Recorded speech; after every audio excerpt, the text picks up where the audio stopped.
Hello everybody and welcome to the channel. If you do enjoy today's video, please again be sure to subscribe. Today I'm going to take my time. We're going to discuss Michael Oliver and the red card that happened to Lewis Skellys versus Wolves. I wanted to take a few days to sort of reminisce and make sure that I don't say anything wrong out of anger over the decision. As many of you know, I myself am an Arsenal fan. So it was a decision that was seen with a lot of frustration, a lot of pent-up anger, and I didn't want to speak out of turn. Now, before we start and go over the decision, I want to say categorically, the death threats that have been put to Michael Oliver in the last few days are absolutely abhorrent.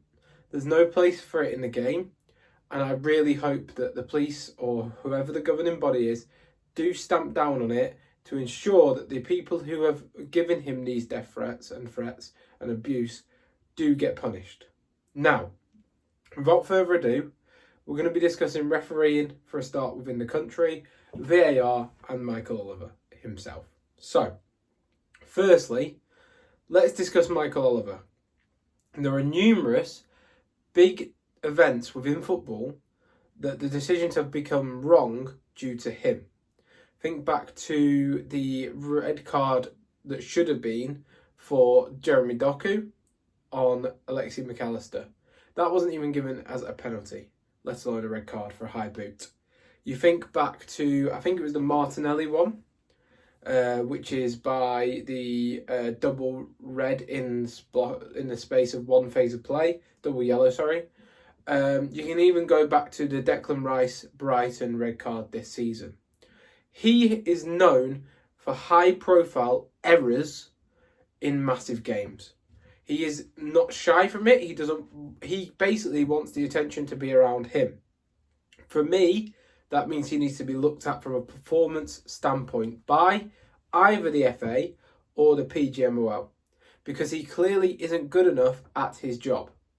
If I at work was doing a poor job in terms of performance, making numerous errors, there would be discipline channels put in place to basically state that. When I was in the police, which is obviously a position of authority, similar to referees in terms of that authority to have control and more powers than people who you are refereeing, there was ways and factors where you would be evaluated on. If you had the wrong decision in a moment, if you acted unprofessionally, if you didn't meet the professional standards, you could get warning or further training. Michael Oliver clearly needs to be held accountable for these incorrect decisions that do, like it or not, maybe tarnish the sporting integrity of the Premier League. The reason that I think as much is because competition is based on everyone being on a level playing field when things are started. So, for example, everyone has a clear understanding of the rules. In the case of Arsenal Wolves, he made his own rule to enact on that. Now, that didn't punish Arsenal on the day. They managed to get the 1-0 victory and the 3 points. But if it did punish them, Arsenal will have then been unfairly treated, and basically the rules will have been made up and hindered Arsenal's title charge that could have a detrimental effect to their season. We don't know if they're in a title charge. We don't know the position this early on. But if, for example, Arsenal were to lose out in the Premier League table by 3 points or 2 points or whatever, if they lost against Wolves, then they would have a case where they could take legal action against the PGMOL because they will have effectively broken competition law. So in my opinion, there needs to be more accountability for referees, Michael Oliver included. Now, there's the second part of this. There's VAR. VAR is not working in its base format. So at the moment, the rule's clear and obvious. To me, are not the right way to go about it. It should be a straight, is he right or is he wrong? VAR firstly needs to be a separate body from the PGMOL, so they're not doing the mates rates and backing up a mate. And they need to have the new plans of, are they right or are they wrong? Now, in my opinion, the easiest way to make every decision better, it would give the referees a bit more leeway as well, would be to lower the bar of a foul, lower the bar of a penalty, and have it simply, does the opposition player contact the man before the ball in the box when trying to go for a challenge? So e.g. a sliding standing tackle. If the answer is yes, you give a penalty. That way, there's a lot less debate as to, oh, did he get much of the man? How forceful was he going into that challenge? If you make these decisions black and white, then the referees have less room for error. Also, it means there's less room for debate. Now, the reason I'm saying this is I don't want that long term to be staying at that low level, but I think it's a case of building up trust in the systems of VAR and the referee and the PGMOL and the FA to develop a system where we can platform the referees to start making these consistent decisions, to have every team based on a level playing field, because then the trust in the referees as a whole would go up, and then you can start bringing up the bar. That's my thoughts, but let me know what you think of that in the comments below. I definitely think that there needs to be an independent regulator on VAR who are separate from referees. Referees shouldn't be in the VAR room. They shouldn't have any contact with the people in the VAR room. The VAR room should be separate, and if anything, they should probably have a higher power over the referee, because they, again, get to see the decisions twice. Also, what would be wrong in, I know when it first was introduced, the referee went to the monitor a lot of the time, but what would be wrong in certain decisions where it's red cards or goal issues, the referee has to go to the monitor and review it, no matter what. Does it implement meaning a second yellow offence and a red card? Does it mean that there's a red card? Straight red card? Yes, right. That referee then has to go to the monitor, review his decision, either way, right or wrong, and make sure that he believes in his heart he is correct. If you do that, then it doesn't put the pressure on the referee to overturn his decision, because he's not going with the VAR in his ear saying, I think you've got this one wrong, mate. He goes to there to review his decision no matter what, if it's a red card or an involvement inside a goal. So, there's some ways that you could do it.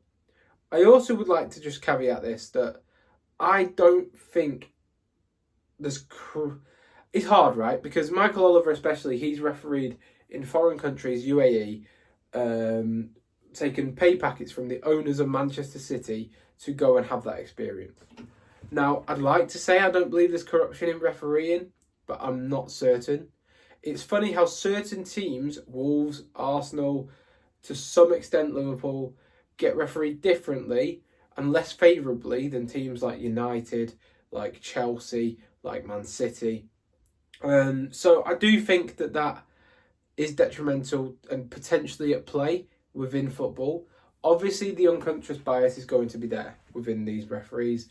That is just clear as day. You're not going to get rid of unconscious bias. It happens in everyday life. So, we've gone through VAR.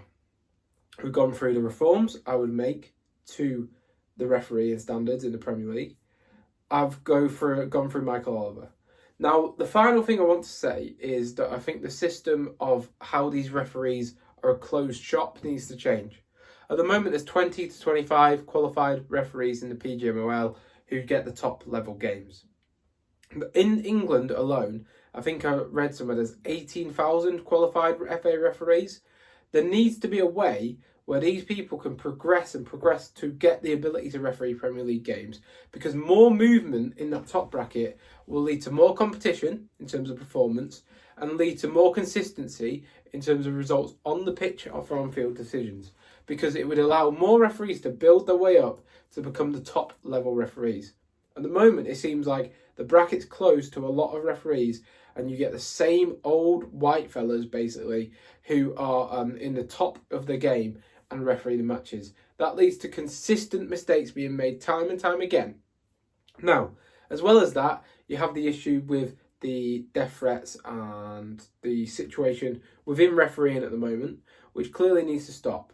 It was on TalkSport the other day that ground level referees, e.g. at grassroots football, have been putting complaints in about abuse because they're getting treated the same way as players do treat referees in real games. So, for example, when a player goes like that and all that stuff and starts shouting at the referee and surrounding the referee and stuff, that's apparently been mimicked at ground roots level. Now, That obviously needs to stop and change. I think the root cause of all these issues, though, is the distrust in the PGMOL and distrust in referees. And I think if you implement a more solid platform for these referees to perform to a better level, then hopefully that would then build up the trust, because the decisions are more consistent, and hopefully then stop the abuse. I'm not condoning the abuse is completely wrong, but I think everything from the decision with Lewis Skellys, from the decisions where they've been overturned in the past, from the fact that João Pedro didn't get a red card for literally trying to elbow someone the other day, these inconsistencies lead to fan distrust within the narrative, within football, and that needs to change. There needs to be a point in time where these referees and the PGMOL take accountability, change how they do things, change the systems and evolve. Because VAR's come in, and since that's happened, nothing has really evolved. The systems need to be updated to meet the technology at the moment, to get better performance levels and enable proper competition where everyone's on an equal footing throughout the Premier League. I hope you have enjoyed. Just a little ramble. As I said, I didn't want to react too quickly to the Michael Oliver situation with Miles and Lewis Skellys. For clarity, of course, it was not a red card in any walk of life, but I wanted to have a more balanced approach to this video.